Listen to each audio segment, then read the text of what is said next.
So Terry, welcome. Warm welcome. I'm happy you made it and you came here. It's a joy to be here. It's a joy to be with you, Thomas. It's really great to be here with you. Likewise. Thank you. Likewise. So I'm very happy that today you will share your wisdom with everybody. And maybe let's start with maybe what made you be interested in working with couples. I think that's why did you choose that track? Well, they say that therapists are people who need to be in therapy 40 hours a week.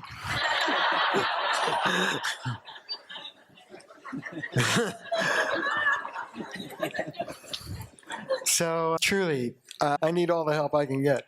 I come from a dysfunctional family, as I've written about. My mom was ineffective. My dad was depressed and violent, both emotionally and physically.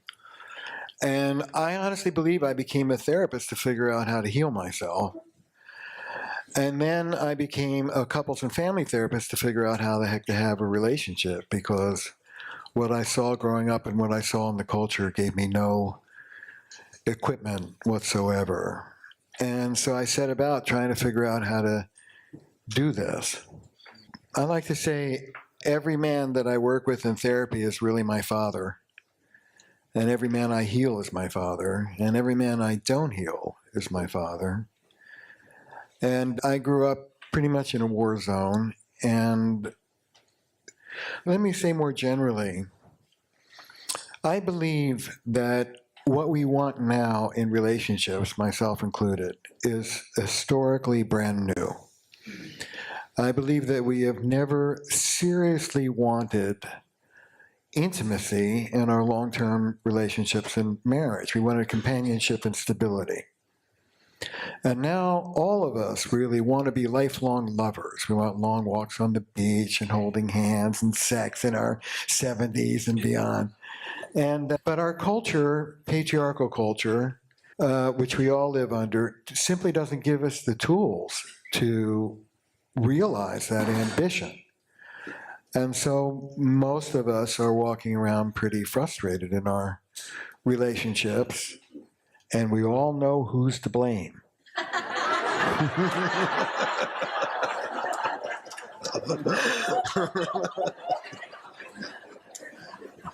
So that was the morning lecture.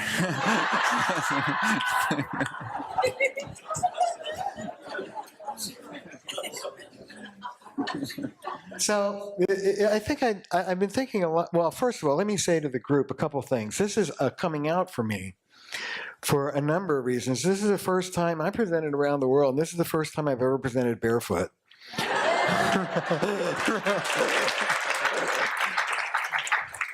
So I expect some real embodied information to come through. And you know, I've been meditating and practicing for over 45 years, and I'm known as a therapist, and this is really the first time I'm speaking publicly about spiritual work and inhabiting that as somebody who can speak about spiritual work. So thank you all. Thank you. Oh, that's amazing. I've been thinking about what might be useful. And I think I'd like to start off with the idea of relationships as a spiritual practice to begin with. Because it was really the great spiritual teacher Krishnamurti who said that true autonomy is freedom from our own automatic responses. And I don't know of a crucible that will evoke automatic responses better. So I talk about first and second consciousness. I thought I might start there. Your first consciousness is your knee-jerk response. It comes out of your family of origin adaptation. And it's automatic, and it's very visceral. I'll talk about whoosh, W-H-O-S. It comes up from the feet, and it feels like the thing you must do. If you don't do this, the world's going to fall apart. Now, I've been doing this for 30 years, and let me give you an exercise. The first order of business is I've only seen 3 categories of first consciousness: fight, flight, And you can be standing 6 inches away from somebody and fleeing, right? That's called stonewalling. A lot of men know how to do that. Wah, wah, wah, wah, wah, wah, wah. And then fixing, which we therapists specialize in. That's like, oh my God, there's some tension in the room. Let me take it out. Yeah. So let me see hands. How many of you are fighters? First consciousness fighters. That's your knee-jerk response. Come on, be proud. Get them up there. How many fleers? Ah. And how many fixers? You fixers can give Thomas feedback about how we did today. My wife Belinda and I did a workshop on codependence. We got the best evaluations. It was like, oh, they're so good. They're great. Everybody thought we were great. Anyway.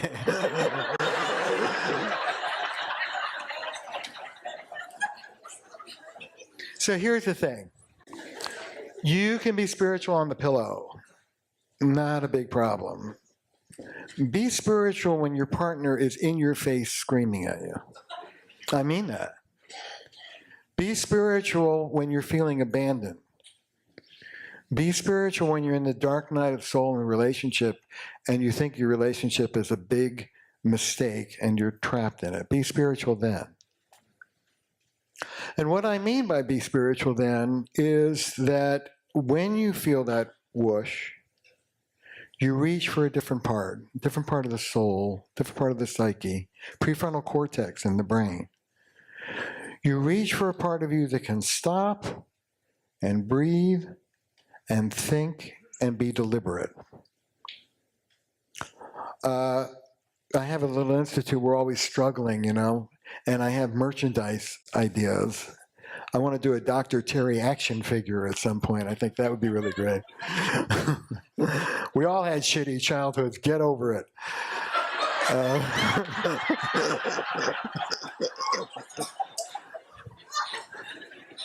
But I want to get a t-shirt that says relational living on the front and I choose door B on the back. So it goes like this. I'm a fighter. I grew up in a fighting family. My wife, Belinda's a fighter. She grew up in a fighting family. Our first consciousness is fight. So I would come, not now, because we're in pretty good recovery, and our kids are grown.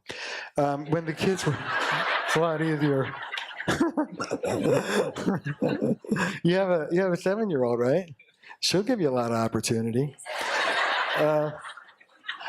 Sometimes my wife, Belinda, and I stop and we look at each other and we smile, and one will say, I just want to thank you for giving me this opportunity to work on myself.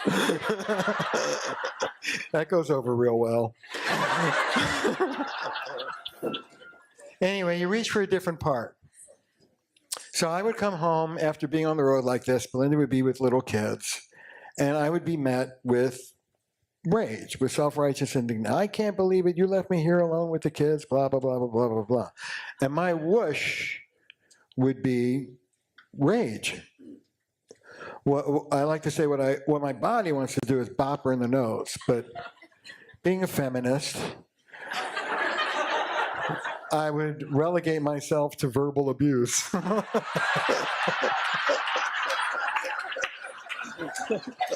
I can't believe it. I come home from teaching people how to love each other and I have to put up with this bullshit.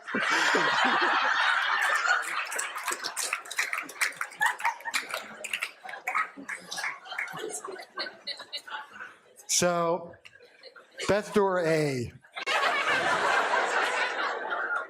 I know what lies behind door A. I've been behind door A a million times. So in this moment, you know, one of the things is that people say intimacy and relationships take work, but nobody tells you what it is. And I think the work of intimacy is not day by day, it's minute to minute. Seriously. In this moment right now, am I going to go this way or am I going to go that way? Am I going to go with this part of my soul or am I going to go with this part of my soul? Am I going to go with automatic or am I going to go with conscious? And for me, it's not enough just to be aware. that's a good first step. But it's not just mindfulness. You're aware of your automatic reaction. You're aware of what's going on in front of you. And on a good day, if Belinda goes like that and I have my whoosh, I'll stop. A voice inside of me will say, Terry, shut up. That's a very wise voice. And breathe and get centered and put up a boundary. Belinda's having a bad day. You don't have to make her a bad day, your bad day. Now, protected, centered, present to her, is there anything useful? And then I say, honey, you're right. You've been with the kids. You sit down, pour a glass of wine. I'll put them to bed, and then we'll talk. That door B is only possible to me because I've shifted my consciousness. And I call this relational mindfulness. Shifting out of the automatic part of us, I call it the adaptive child or wounded child part of us, the triggered part of us, to the present-based, thoughtful part of us that can love. Because one of the great questions is not, when I'm faced with a couple, and I'll let you get a question in a minute, when I'm faced with a couple, the most important question for me as the therapist is not, as I speak to them, what are the external stressors? A good couple can handle stress. And it isn't even primarily what's the dynamic between the two of them, although that's critical. The critical question is this: which part of you am I speaking to? Am I speaking to the centered, adult, present-based part of you that can do something? Or am I speaking to a triggered child part of you that's taken control of the wheel? And the first order of business is for us to deal with the inner children that get kicked up in us and not foist them off on our partners to deal with. So I like to say when an inner child kicks up, you want to put them on your lap, put your arms around them, love them, and demote them. Take your hands off the steering wheel and get in the back seat. And I'll just say this last thing, and then I want to hear from you. This is what I tell my clients. When Belinda and I are having a fight, I will literally take little Terry. I have a composite, about 8 years old. I've worked with him a lot. And I'll put him behind me. And I'll say, look, here's our deal, you and me. I will protect you from the blast of what's coming from my partner. You know, like Superman with his cape. I'll take the hit. You are completely protected back there. But don't you try and deal with Belinda. You let me deal with Belinda. I can do a better job. So I'm loving and protecting and containing those immature parts. And I'm reaching into the relationship with a more aware, mature part. That's the two-step process. And what gives you the power to do that?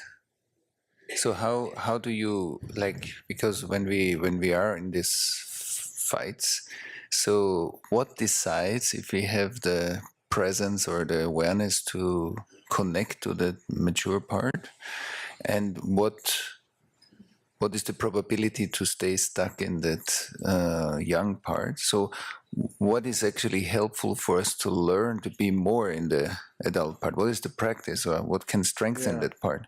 Well, I talk about top-down practice work and bottom-up deep healing work. And in the therapy I've created, it's called Relational Life Therapy. We do both. And actually, between the two, the top-down practice is the most important part. People get that wrong because the bottom-up healing is very emotional and cathartic. It's kind of sexy. The top-down practice is everyday, in-the-moment discipline. And I was very pleased. A friend of mine said, because I'm big on discipline, a friend of mine said, the actual meaning of the word discipline is to be a disciple, to be devoted to something. So in that moment, I am trying to remember, I'm doing my best to remember, and it gets better as you practice it, but I'll talk about it. I try to remember that my wife is not the enemy. This is not a zero-sum game. The minute one's a winner and one's a loser, we're both losing. And I try and awaken a relational consciousness, which is really an ecological consciousness, My wife and I are creating a biosphere called our marriage. And it's in my interest to keep that biosphere clean. It's not for her, it's for me. And so I talk to people about what I call enlightened self-interest. Once you start thinking ecologically about your relationship, you're not above it, you're in it. And so you can indulge yourself, for example, and pollute over there with a lot of nastiness. But you breathe it in over here in a lot of passive-aggressive return. And so I try to stay awake to my own interests. It's like there's a part of me that wants to win or prove myself right or control her or retaliate or all those strategies. And I let that come. I'm sure you all have this experience.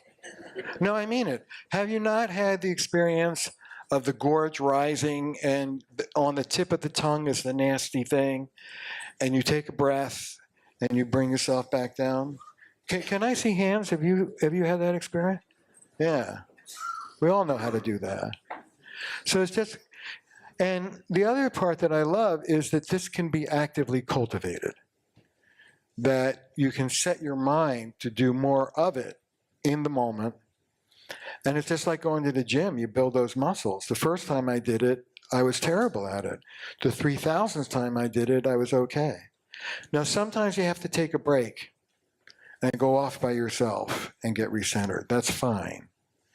But you make a commitment that you're going to use the heat of the moment not to control the other person, but to get centered inside yourself, to do some work inside yourself with that trigger. That's the commitment, and that's how you use it. And do you think that your spiritual practice of 40 years, as you said before, helped you with that? Yes, it helps me a lot. I learned this from Al-Anon, but I think it's central to most spiritual traditions, the idea of detachment from outcome. And when I'm in it, in my relationship, I have been captured by an agenda. I want something to happen. I've got to get through to her, or she has to say she's sorry, or, something's got to happen. And I think my 40 years of meditation has allowed me to, it's funny, I do a lot of work with addictions, and Jung said that the cure for addictions had to be spiritual, and I think the cure for all of this has to be spiritual. Because when I'm triggered, it's about control. It's about fear and anger and control. And when I'm in my adult, when I'm centered, it's about being in the moment with what's there, whatever that is. But I don't ask my clients to give up control unless there's some faith in the benevolence of something that's going to hold them up. And I think without that faith in, we call it basic trust, without that faith in what's ultimately spirit, the buoyancy of being held up, it's very hard to have a healthy relationship without that faith. So that faith is a kind of a resource that we build through our spiritual practice when that faith is not there yet, or if it hasn't been established yet. So how do you work with somebody? How do you work with somebody that hasn't developed that faith yet, that there is something benevolent holding them? What would you do then? I think the first relationship that we have to work on is kind of a cliche, but the first one is our relationship to ourselves. And so the first skills I teach people are self-esteem and boundaries. I had a guy, he was the son of an artist. He was himself a renowned artist, the son of a famous artist, the grandson of we all know who the great artist. And he's a sculptor. And he told me that every day in his childhood, every single day, his artist father would come home and see what he'd been building. And he would take it out of his hands and he'd throw it in the wastebasket every day of his life. And he had no sense of self-esteem whatsoever. None. He's never felt self-love. And here's the punchline. He was 80 years old. So I did an exercise with him. I did a Buddhist metta exercise. I had him, many people know it, I had him construct a field of love because he was a very good father and he knew how to love his kids. And I had him put his kids in that field of love and feel love for them. And then I took them out and I had him put himself as a little boy in that field and feel permeated by love. And then I had him bring that little boy into his body and let love suffuse his body. And when he was done, I asked him how it was, and he said, I love this. He was quite a poet. He said, it's a little sugar in the coffee cup. You got a little. You know, self-esteem is something we all talk about, but very few people teach people how to do it. It's really about holding on to the thread of connection to yourself in a warm, loving way, even when you're screwing up or being imperfect. And there's also relational esteem, which is similar. It's holding your partner in warm regard, even when they're being a complete jerk and disappointing you. And so these things can be taught and practiced. And then the deep work is about moving into these triggered states, doing trauma work to release some of the energy that you've taken on. That work, too, in the work I do is relational. A lot of people release trauma out into the world or the sky or whatever. Following my mentor, P. Melody, I believe in bringing imaginatively the people in the room who traumatized you, if you can handle it. And then you give back the energy that you took from them back to them. This is yours. Thanks a lot. I don't want it. So you clear out some of that deep work, and then you actively practice. I gave a talk with Cornel West, the premier American scholar on race, and Gloria Steinem. Cornel was on my right.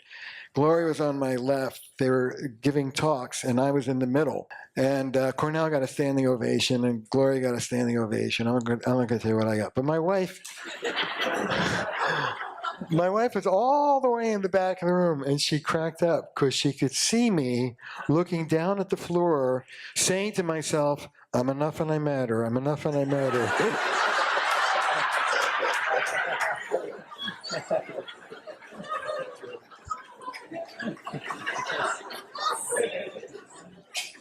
My kids do this. I've got a 29-year-old kid. They make great fun of having two therapists for parents. They've got a great routine. But my kid, my 29-year-old, will still say, I screwed up the test. I know, Dad, I'm enough and I matter, even though I screwed up. So self-love is really critical. And an ecological vision, understanding that it's in your interest to make things right between you and your partner. It's not bending over so they win and you lose. It's in your interest. Happy wife, happy life, as they say. So you shared with me before the negative image that you create of your partner. Maybe you want to talk about a little Core bit. negative image? Yeah, the core negative image, the concept. I think that's a beautiful way to check oneself when we are triggered. So okay, great. So here's a tool that you can all use. I promised that I would, oh good, we got lots of time. That I would download some tools. This is, I wrote about this in the book, The New Rules of Marriage. You can read it there. I also, if I can be whatever, please come to my website, just terryreal.com. There's all sorts of resources there. And your core negative image is who you see your partner as being when you're looking through the spectacles of your partner is the biggest asshole that ever lived in life. When you're there and you're going, this is impossible. I made a terrible mistake marrying this person. That is your core negative image of them. And your core negative image is, the good news about it is it's consistent. It's not a moving target. Can you imagine if it moved, how difficult it would be? Couples have the same fight for 40 years. It's one fight. It's one image. So your core negative image of your partner is an exaggerated version of them at their worst. an exaggerated version of your partner at his or her worst. It's not them at best. It's not even them at baseline. It's not even an accurate description of them. It's kind of like a purple, journalist description, a very flowery description of you at your worst. But okay, having said that, it is nevertheless true. I'm sorry to say. See, I'll do me and Belinda because I'll come out of it. So Belinda has a core negative image of me as a narcissistic, charming, irresponsible, undependable man-child, a boy.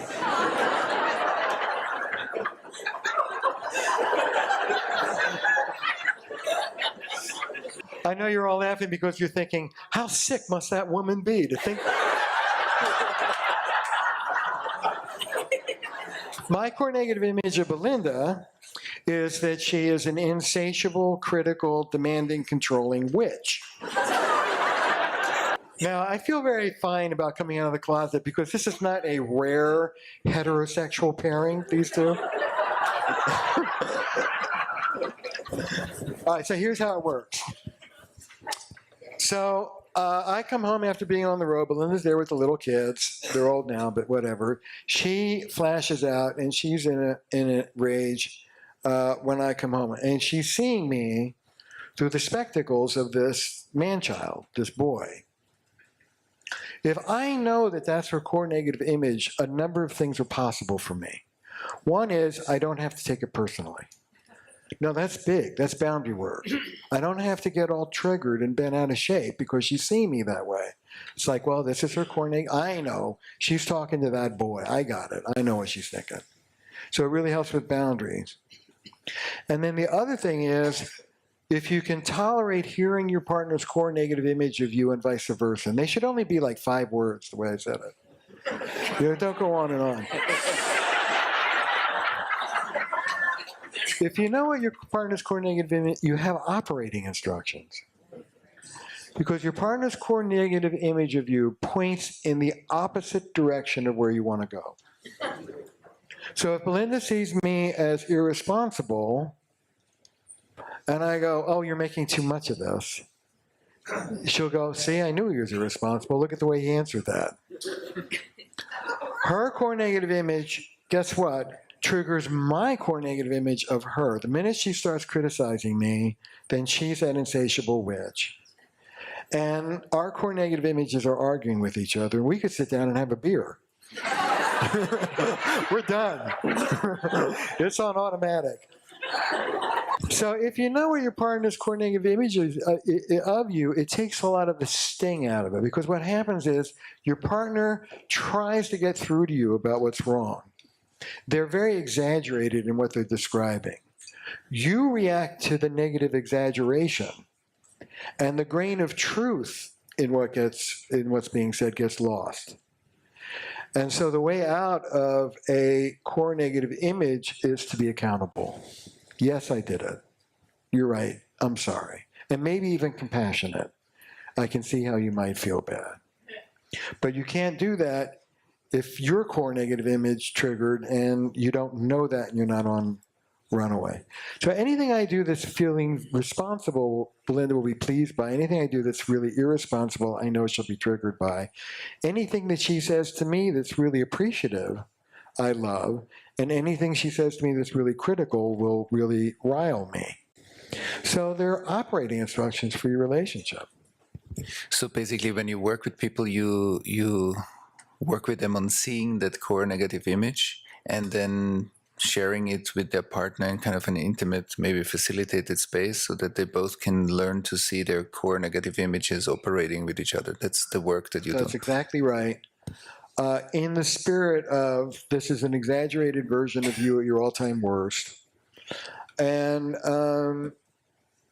I don't ask people to share core negative images until they've done some boundary work and some self-esteem work. Otherwise, it'll be too overwhelming for them. What do those core negative images serve?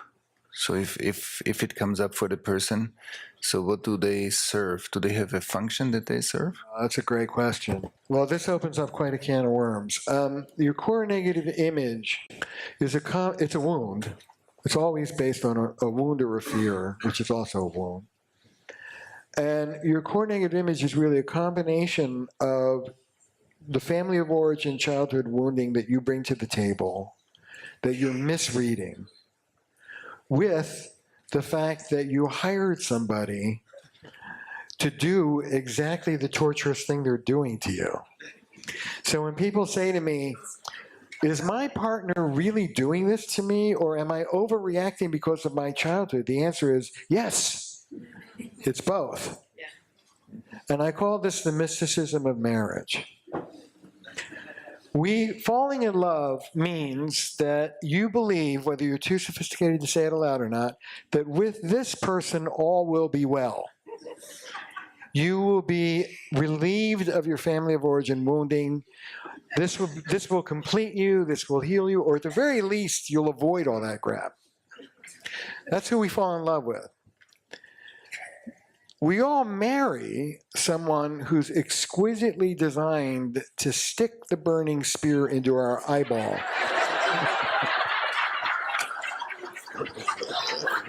This does not mean you're in a bad marriage or a long-term relationship. It means you're in a marriage. This is what it is.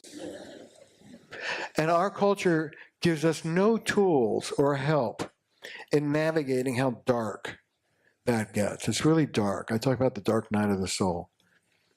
I follow infant observational research, Ed Tronick in particular. He got this by watching mothers and infants. All relationships are a dance of harmony, disharmony, and repair. Closeness, disruption, and return. And that plays out in a relationship 20 times during the course of one dinner, or it can play out over 10 years as a phase. The first phase I call love without knowledge. That's the harmony phase, the honeymoon phase. And I do believe there's a soul recognition that this is my person. But you don't know what they do with their closets or their bills or their underwear. It's all very glossy. And partly that is true because we lie. Don't we lie? When you're dating somebody, don't you lie? Don't you present a better picture? I remember I forgot something and we drove off and it closed, it was late, and Belinda said, oh, I'm not the kind of girl who worries about that sort of thing. Yeah, right, 30 years later. Anyway, the harmony phase I call love without knowledge. The disharmony phase, or disillusionment, I call knowledge without love. Now you see really clearly all the person's limitations, but you're not very empathic. In fact, you're feeling pretty trapped. And what our culture doesn't teach people is that this hurts, this is dark. You're really wondering if you belong there. That is normal. That's where the skills come in, to get you from disillusionment back into repair. And repair I call mature love or knowing love. This is where you see very clearly your partner's imperfections and you choose to love them anyway, as imperfect as they are. And that's the rhythm of harmony, disharmony, and repair. And we're always falling out of balance and needing to get back into balance, out of balance, into balance. So maturity would be to know how to embrace that cycle. Maturity would be to know how to embrace that cycle. Yeah, see, when we're in it, and you got the burning spear in my eye, I am one triggered human being. I'm all about my childhood and my wounding. Mm-hmm. What I want to do, what we all sort of naturally want to do, is I want to get out of that wounding by getting you to do the nice thing for me that would heal me. And you know, the road to hell is paved with good intentions. I believe it's my impulse to get you to do for me and then to retaliate, either actively or passively when you don't, that produces most of the difficulty. Mm-hmm. So what happens is that in this moment of the heat of the rewounding, if I can lay off getting you to give it to me, and I can give it to me, I can take that little Terry, and I can put him on my lap, and I can soothe him, and I can tell him, you can't yell at Belinda, I'll take care of it. If I can do something different, then that might evoke a truly different response from you, and that heals the wound. Mm-hmm. It's not a direct shot of you heal me, it's we heal me by the work that I do inside the relationship. Mm-hmm. Does that make sense? Yeah, right. And so I hear you talk about the top-down work that we need to do, the discipline, the moment-to-moment practice. And I heard you talk about this cycle. So I would love to hear a little bit more, and maybe then we can open the yeah, that'd be great. Space here. But how do you work with what you mentioned before, that a part of the work is working on the original traumatization, yes, that underlies the whole dynamic, like creates the whole dynamics. Yes. So what's your experience? What works? What doesn't work? I mean, is there hope? Is there no hope? There's so much hope. There's great hope. In the relational life therapy, there are three phases, three domains. The first is loving confrontation. Thomas, this is what you're doing to blow your own foot off. Most therapists don't do that. They're all about nurture, and they don't confront with the truth. See, I believe that intimacy is the conjunction of truth and love. You were talking about the feeling of being seen. I would bet that if we were to ask people's most deep experience of feeling seen, they would also be feeling loved in who is seeing them. That's healing. And so I would do some work around the trauma. I'd get the person to, with their permission, to begin to reaccess that trauma. I would ask you, Thomas, how old are you in this moment psychologically? I'm 8. And then I would do inner child work with that 8-year-old. And I would bring that 8-year-old out of your body. I would have you talk together. I would have you, the adult, say to that little boy what he needed to hear back then and didn't hear. And then what he needs to tell you about what it's like to be him. And then the ultimate punchline of that process is when you, the adult, say to the little you, I'm here now. I can take care of you. You don't have to be alone with us anymore. So it's not primarily release work, although we do that too. It's primarily relational work. I am going to tend to you, the little me, and conversely, you're not going to run the show. That's how it works. The inner child work, it tends to be extremely emotional. You know, people cry, people throw up, people whatever. But to me, the important thing is to send you home with a relationship between you and those triggered parts of you, and with the sense that you are the steward of those parts. My friend Dick Schwartz, I'm sure a lot of people know IFS here, Dick Schwartz, Internal Family System, says, you know you're okay when you don't speak from a part, you speak for the part. And it really has to do with which part of you is at the wheel. So the work I do with the triggered wounding is healing work between you and those younger parts of you. And then I send all of you back into the fray with your beloved. That's how it works. So basically, what I hear you say is you create an attunement of the person to the part that is where the trauma rests, and to create an awareness and a holding that the kind of an internal embrace can happen from the mature part to hold that traumatized part. Yes, that's exactly right. And do you see those traumatizations to dissolve slowly, or do you see that they stay, but there is a bigger space around them? Yeah. Or do they dissolve at a certain time? And so that I differ from a lot of trauma people. I think that your adaptive child and wounded children are going to be with you till the day you die. but they'll be less intense, and they'll have less power over you. So I would say they're there, they're smaller, they're less hurt, they're less angry, and there's more space around them. But the space around them is your loving arms.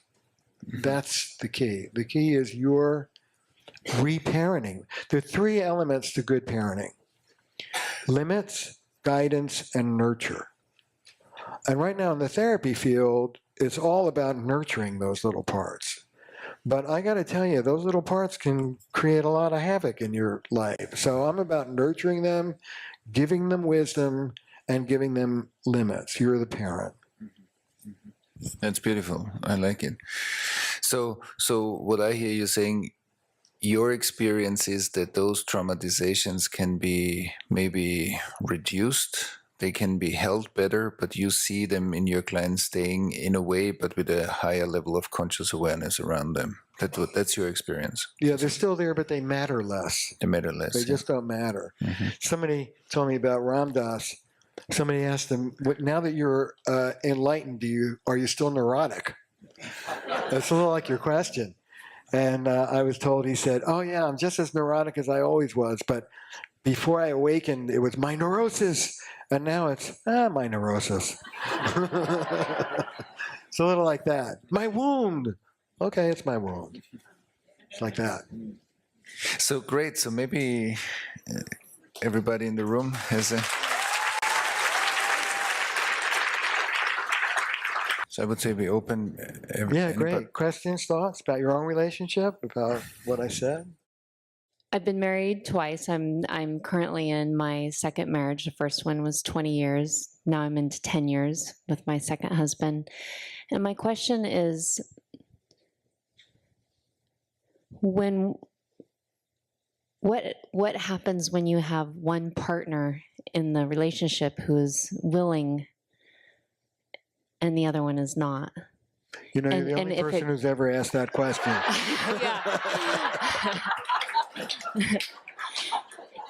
And I can see how in my second marriage that there's some qualities that are parts of me being that I can see that wounded child in as I project it and transfer it out.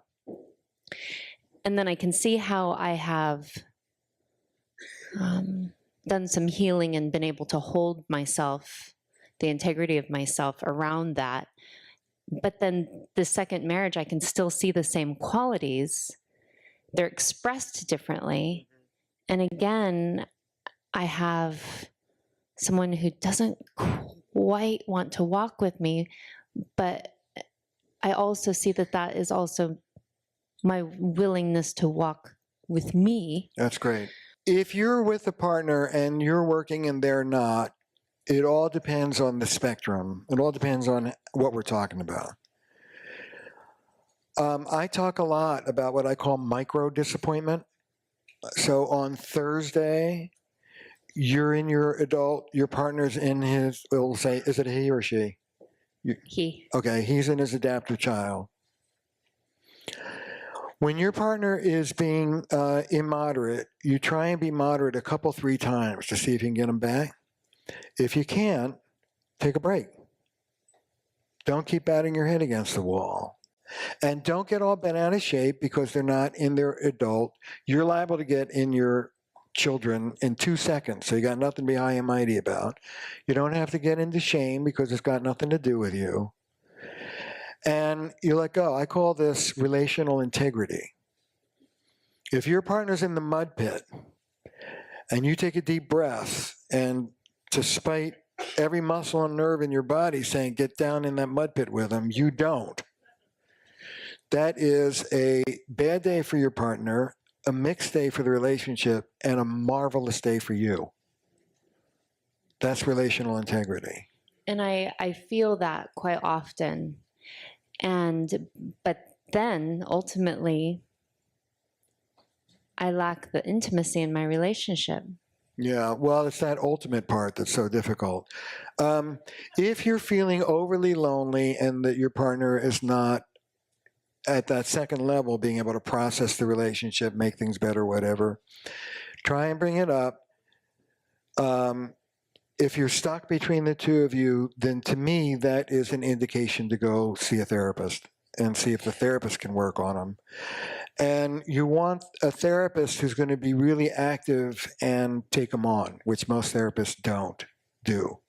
So you really want help when you get help. But if you can't work it out between the two of you, that's a sign to get some help. I'm actually quite happy with my marriage, and I love my husband very, very much. And so right now in this moment, you know what? good. I talk to people about what I call making a relational reckoning. You're in a relationship, you're wondering about it, you're stuck with all the imperfections, right up front. You ask yourself this question: am I getting enough in this relationship to make grieving what I'm not getting okay with me? Yeah, yeah. Thank Am you. I getting enough to grieve what I'm not getting? And if the answer is no, I'm not, then go back there and fight. But if the answer is yes, like for you, then let go of what you're not getting, feel the grief of it, and embrace what you are getting. And don't walk around like a big victim. Right. Yeah. Okay. Thank Good. you.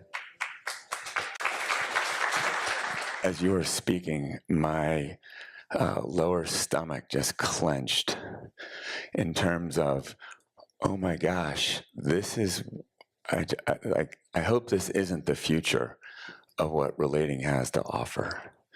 Because it seems like we're sort of compensating.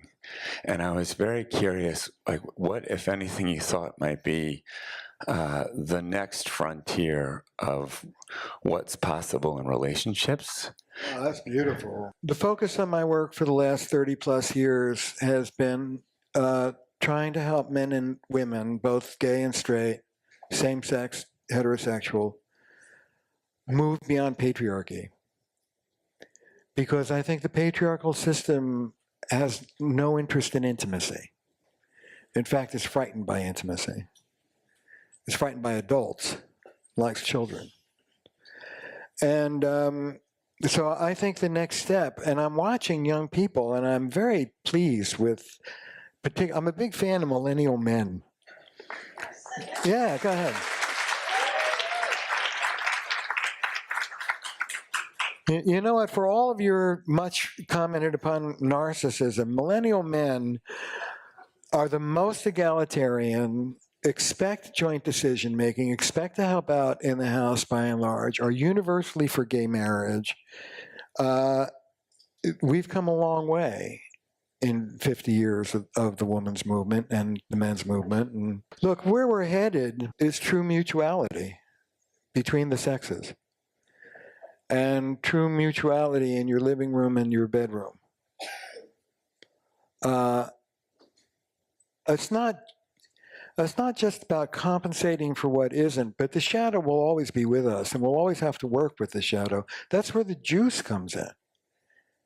Ed Tronick, the Harvard researcher, taught me harmony, disharmony, repair.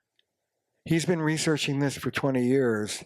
He believes it's the move from disharmony back into repair that makes for a deep relationship. That is what intimacy is. It's not, you know, we all long for perfection. We all long to be with a god or goddess. I have narcissistic guys who walk in and actually have a list of what they want. You know, they've dated for 20 years, they can't find the right one. So I actually have them write the list. You know, long legs, speaks 3 languages, a porn queen in the bedroom, a CEO in the boardroom. And I say, I have them read it out loud. And then I say, you know, the only question you got to ask yourself is, if you could find this woman, what would she want with you?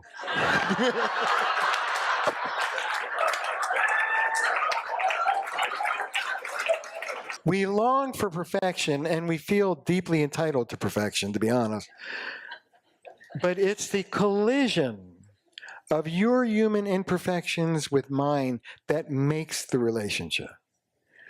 It's the collision of your dark and my dark and how we manage it, both individually and as a couple. That is the stuff of intimacy. So I just think it's a process. And each turn of the wheel can drive you deeper, deeper into your own material and deeper into trusting your partner to handle it. What role do you think integrating that those childhood traumas and wounds might, how might that impact relationships going into the future? I mean, do you think that could actually be one of the keys to opening up a greater intimacy because I'm no longer carrying that baggage around from the past? Yes, although I still think you are carrying around that baggage from the past. I just think that it's not as powerful a force in your life as you do the work. You know, what happens is, it's like self-esteem, if I may. You start off like this: shame, shame, shame, grandiosity, health, health, grandiosity, grandiosity, shame, shame, shame. And as you do this work, because I teach people to intervene on self-esteem, when they're one up, bring yourself down. When you're one down, bring yourself up. And what happens is that over time, and I'm talking a few years, as you're intervening, it goes like shame, okay, health, health, health, health, health, grandiosity, health, health, health. And as you intervene, the spikes get less, they're less intense, you recover faster, and the bottom line is you spend more time, your baseline becomes health. Same thing with a couple. It starts off fighting distance, and connection. And as you deal with your wounding and you deal with your partner, the disruptions are less intense, you recover from them more quickly, and they're less frequent. So the net is you're enjoying each other's company a hell of a lot more. And this also might be part of the spiritual journey then. It's all spiritual. Yeah. It's all spiritual. Except there are some moments when Belinda I don't think is spiritual. But I suspect she would disagree. But something you just said really grabbed me, and it was in talking about what we expect in a partner, and you said we all want gods. yes. And I was wondering if you could talk about the importance of a higher power. The connection is, Thomas would say, to the meridian, as a necessary component to a relationship. Like if you believe that, or if that's necessary as well. The poet T.S. Eliot wrote a stanza I like a lot with relationships. He said, between the ideal and the real falls the shadow. Between the ideal and the real falls the shadow. And I believe that what we ultimately want in our relationships is perfect union. And it's our grappling with our partner's humanity and our own which makes for real intimacy. Maybe angels can be, perfectly communed with one another all the time. I think personally that might be a little boring, but I'm Jewish, so you never know. And I'm a New Yorker too, so I don't hold up the ideal or the wish for unbroken communion. There's another level. There's one level at which it keeps breaking all the time, and we have to keep correcting for it. There's another level at which I trust me and Belinda to correct for it. And that's what stays unbroken, is our process, not the particulars. Does that make sense to you?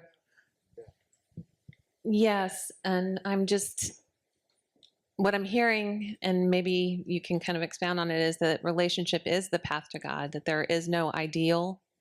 There is no ideal, that relationship in its... I have a saying for my patients: I don't want anybody to do better than me and Belinda. It makes me mad.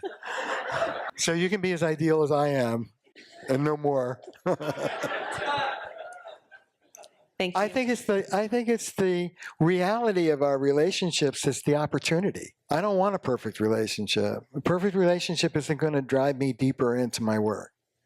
It's precisely grappling with my imperfection and yours that is the engine that drives me down. That's what I want.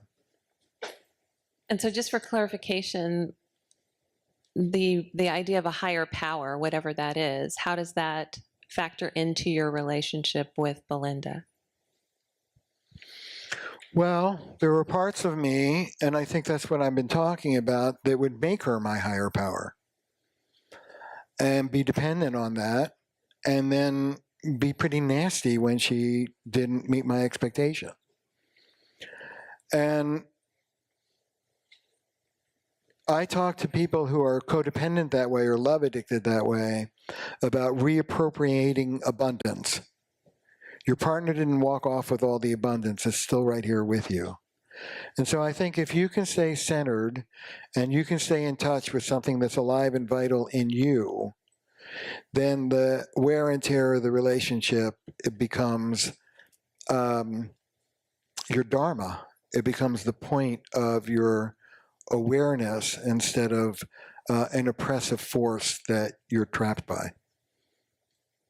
The thing doesn't change. It's our relationship to the thing that changes. We're talking a lot about dyads.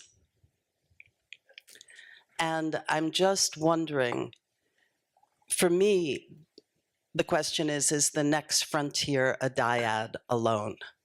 And what's the role for community? Yeah, that's a great question. I hope the next frontier is not for dyads alone. I think there's too many dyads alone as things now stand. And you know, it's what my friend Esther Perel calls the grand ambition of love. We ask that other person to be for us what a whole village used to be for us. And it's a lot to ask. So I hope that there is ongoing support. I talk to, because patriarchal culture does not support adults, intimacy, recovery, transformation. I ask the people I work with before I let them go out into the world to create what I call a relationship cherishing subculture around them and their family. Friends, support groups, 12-step groups, meditation groups, but something that's going to feed that alive part of you in a way that the culture doesn't at large. So I'm hoping to change the culture at large, but until it changes, I want you to create a little culture around you. Another part of that question would be, how do you relate to polyamorous relations? Polyamorous relations. What kind of relations? Polyamorous. Oh, polyamorous. Yeah. So the question is, you know, there is a whole movement that is coming up more and more in the culture that says, okay, monogamous relationships are maybe not the call of our future.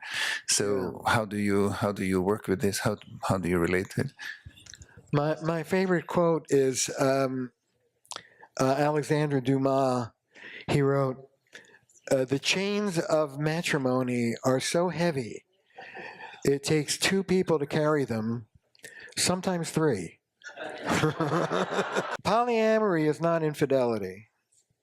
Infidelity is not a good thing because there's always transgression and there's always lying.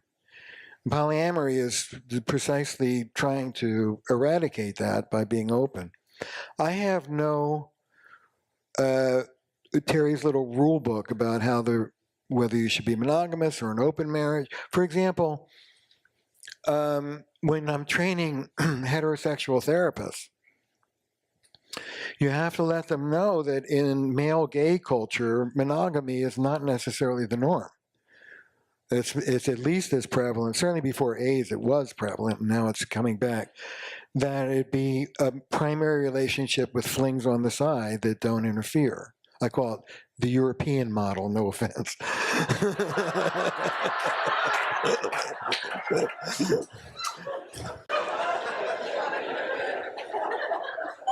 So there are all sorts of ways to arrange this, but the key is it compassionate? Is it really intimate and connected? If it's polyamorous, are both people equally wanting it, or is some person going along in a power play? That's got to be thought about. But there's no rules about how to do this. I'm working with a bunch of young people right now, and there are 3 girls becoming boys, and a number of these kids want to be called they. And I was invited recently to a party called a fuck gender party. So I'm trying to see what the changes are in the youth around gender. It seems tremendous, at least in these colleges that I've been part of, and how you see them relating so differently, choosing a gender, Yeah, not wanting to be identified with a gender, yeah. and how to work relationship that is kind of not so gender-based. Well, I think we're exploding the concept of gender altogether. And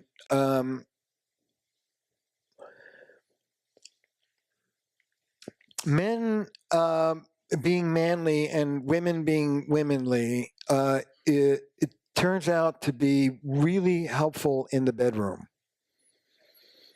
And that's about it, as far as I can see. I like whole people. And I think where we're heading is whole people. I want to have strong, big-hearted, responsible men, and I want to have competent, assertive, loving, voiced women. I want us all to be whole. And what gender socialization does is it takes aim at us and gives us half of our human qualities and surrenders the other half to the other sex. I want that stopped. And the most concrete example of that are these kids who are changing genders or gender. I know a kid, a friend of ours, he's got hair down to here, toenails and finger polish, makeup, and a smoking hot girlfriend. And it's like, welcome to 2018. It's fine with me. Those aren't the key. The key is, do you have integrity? Do you tell the truth? Are you with yourself? Are you with the other person? Are you compassionate? This is the same no matter what the structure of the relationship is. Before we get to the next question, there's one little tool I wanted to, if I might, give you. I promised myself I'd do this before we left. And what I'm working on these days is teaching people how to stand up for themselves with love. Stand up for yourself with love. You see, I believe that in patriarchy, you can either be connected or you can be powerful, but you can't be both at the same time. Women are connected, men are, the feminine is connected, the masculine is powerful, and there's no union. And so what I'm teaching people in my office these days is how to say, I don't like what you're doing, could you please do it this way instead of that way, in a way that leaves the partner feeling cherished even while you're correcting things. And the way you do that is by appreciating them before you give them the feedback, stating your good intentions. I'm saying this to you because I want to be closer to you. And it's moving from negative language to positive language. People in general, and men in particular, are criticism phobic. You don't need criticism. Just make your request. I would really like it if you would, ... which gives your partner the chance to do it as opposed to a complaint, which gives them nothing but an apology.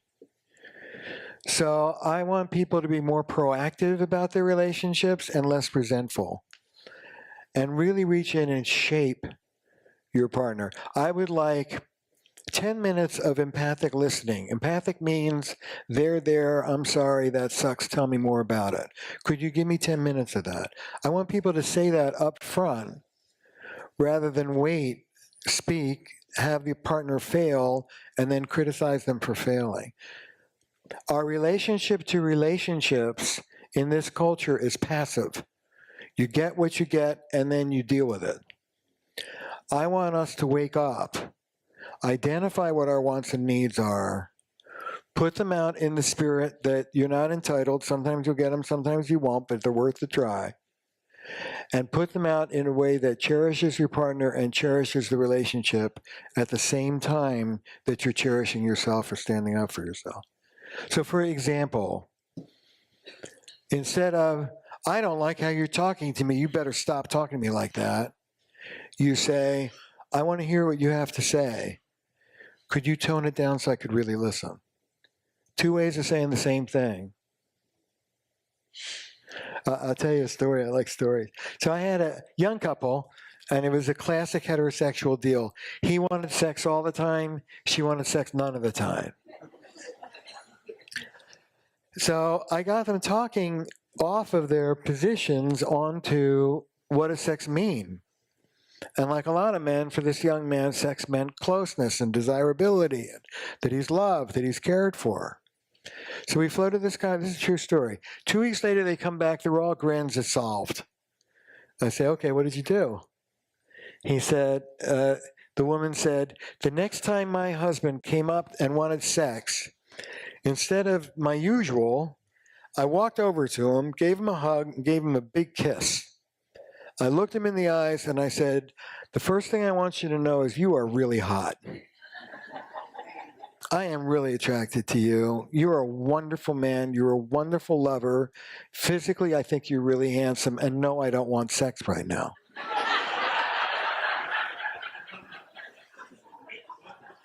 And to everyone's amazement, he went, okay.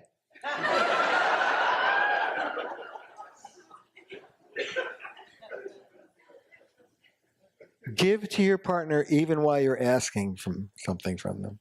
Give them. I have two questions. One is more about you. We were entertaining the question earlier, I guess yesterday, about what keeps us on our path, what got us there. And I'm wondering what in your life turned you to face patriarchy in the honest way that you have. And the second question is, when relationships don't work, is that often, I'm wondering if when the child is not behind the adult, but in the driver's seat, and then chooses a relationship from that place, do those relationships end up not working out often? Because you might, if you've had trauma as a child, you might really pick someone who's really not good for you. Yeah, the great questions both. Wow. How did I get involved with my resistance to patriarchy? What turned you around to really face, honestly, being a man? And years ago, I remember picking up your work and thinking, wow, this guy really challenges men. And I found that you just didn't do equal. No, I don't do equal. You were really like, well, you guys have a lot of work to do. Women have been doing their work, and now it's your turn. And I thought that was really refreshing and honest in some way. Well,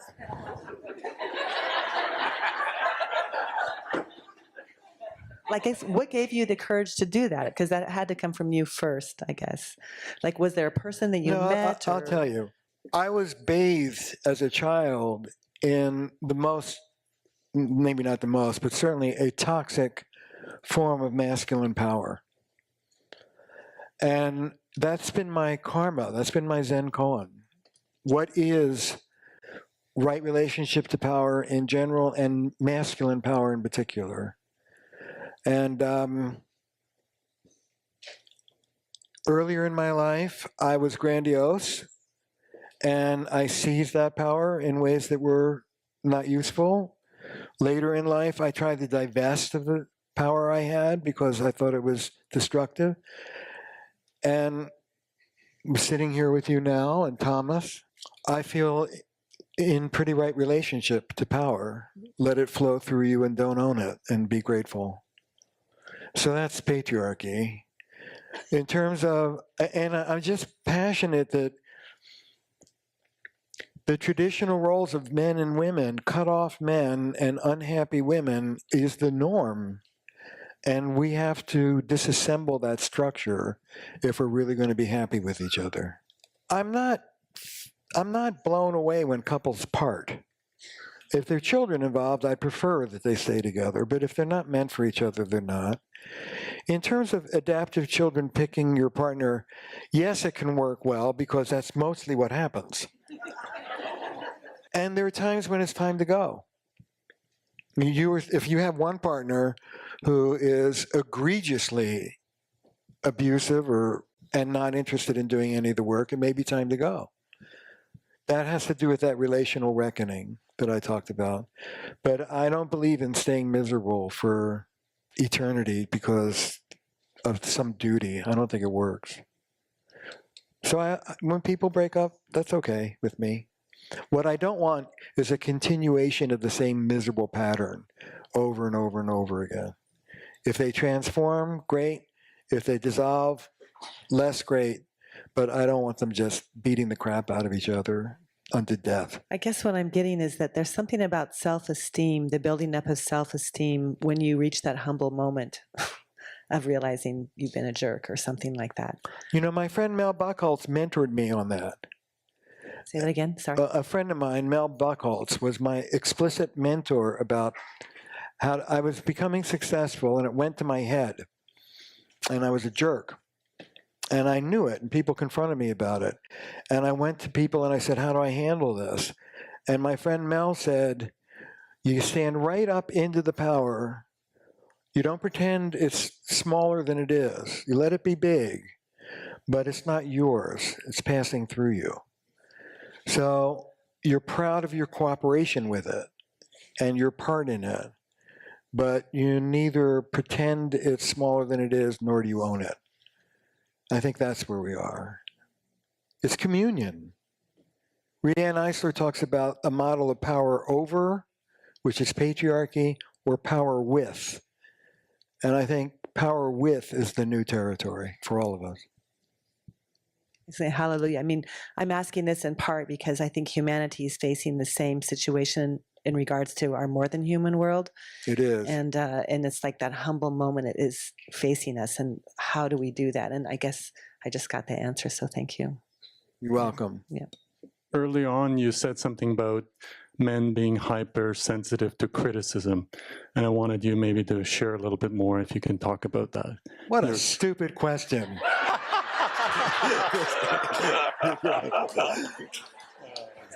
No, I will. There's actually, it's actually a complex answer. There are about 5 strands that go together to make men defensive. And I'm not going to do them all, but traditionally men's self-esteem is not inside out. It's outside in. That's how the culture teaches it. And it's particularly for men about performance. I can close this deal. I can give my wife an orgasm. Everything becomes a performance. And when the performance goes, you go. And so a lot of men have a very high stand. You know, in the world of men, it's power over. It's one up or one down. You're either a winner or a loser. And so if somebody's confronting you about some imperfection, a lot of men will feel like, if I let this in, I'm sunk. And if I let this in, I'm worthless. It's either perfect or worthless. And so they protect their own fragile sense of self-esteem by warding off the issue or the criticism. A woman can help by being less critical and more instructive. This is what I would like. But at the end of the day, it's our job to deal with that. We have to understand that our value is not based on externals. Our value comes from our hearts. And that's the big lesson for men right now.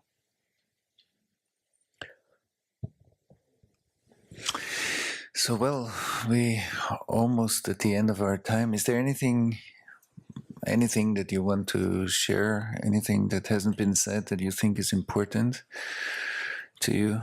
Yeah. I want to really profoundly thank you for bringing me and for your support of my work. And Amy. Is Amy here somewhere?